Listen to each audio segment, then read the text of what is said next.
So అదే చెప్తున్నా కదా, ఒక వంక కావాలి, ఒక మనిషి మీద బురద చల్లడానికి ఒక వంక. ఆ విషయం మాకు తెలుసులే. ఎవరు బయట వాళ్ళు రాకూడదు, ఎవరు కొత్త వాళ్ళు రాకూడదు. వాళ్ళే ఉండాలి. ఇంకా అసలు భయపెట్టి ఇది వద్దు బాబా అని వెనక్కి వెళ్ళిపోయేలా చేసేయాలి. ఎవరు రాకూడదు. ప్రియమైన ఆంధ్రప్రదేశ్ ప్రజలకి నమస్తే. నమస్తే మేడం. జరిగిన ఎన్నికల్లో ప్రజలిచ్చిన తీర్పుని స్వాగతిస్తున్నాం.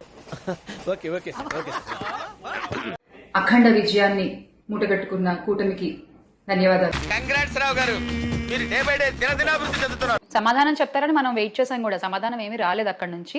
సో కేసు ఫైల్ చేశాం కూడా. ఏమో నాకు ఎన్నెళ్ళు తెలిసిపోతాయంతే. ఎస్, ఓడిపోయాము.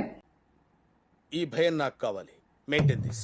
ఓడిపోయిన నాడు ఏనాడు కూడా కుంగిపోలేదు, గెలిచిన నాడు ఎప్పుడు విరవిగలేదు విజయ గర్వంతో. మూర్తి గారు, ఇలాంటప్పుడే గుండె రాయి చేసుకోవాలి. ఏం చేస్తాం? మనందరం కలిసి జగనన్నతో నడిస్తే ఖచ్చితంగా మళ్ళీ ప్రభుత్వంగా మనం ఏర్పాటవుతాం.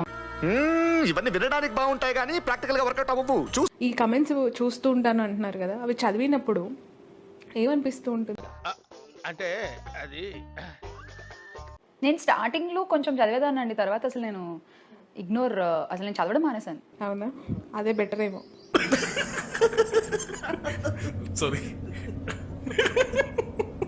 మనం చేసే పని 100 మందికి నచ్చాలని లేదండి, తిట్టేవాళ్ళు తిడతారు.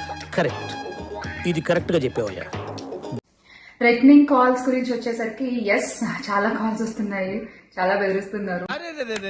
పెద్ద సమస్య వచ్చి పడిందే, ఇప్పుడు ఏం చేద్దాం? నేను వ్యక్తిగతంగా ఎవరిపైన విమర్శలు చేయలేదు, చెయ్యను కూడా ఎప్పటికీ. మనకు కావాల్సింది కూడా అదేలేమ్మా.